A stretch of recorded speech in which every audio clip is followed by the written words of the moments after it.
section is in our overlap tab. So we can have a look at either on a specific group. For this instance, it is the CD8 version, and we're comparing the beta and the alpha junctional chain, or we can actually go down to a not specified group. And in this instance, we'll then go and actually specify the particular group of interest, which will line up either down the bottom or along the side. You can change these axes to increase the size. And because this is quite, we can change the width of this plot. So instead of it being that way, let's go 600 and make it 24. Just to make it a little bit easier to download and to have a look at this heat map. So again, that ended up being quite bunched up, so that's not quite right.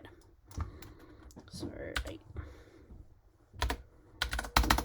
maybe 1200 this time. So just fiddling with some of those parameters can make it easy to extract the graphs. The numbers represent the amount of times a clone was observed across the individuals, so you can keep going down to whether or not you want to focus on particular, say, J-junction genes and whether or not they're specific to a group. It's using a Euclidean distance clustering method to group the different individuals.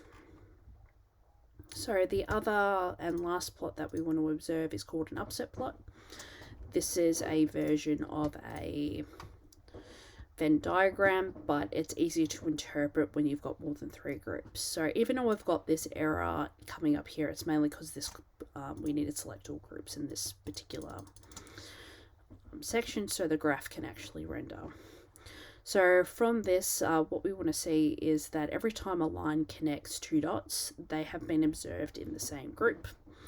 All these sequences over here are specific to the individual, showcasing that this is actually quite a private repertoire based on the CDR3 sequence alignment.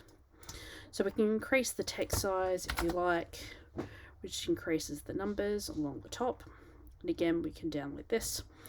There's also a table down the bottom that you can actually export as a CSV. Excel will just copy it to the desktop. And this can help actually identify where this overlapping sequence is. So it just scores it as 1s and 0s. So that summarizes this particular section.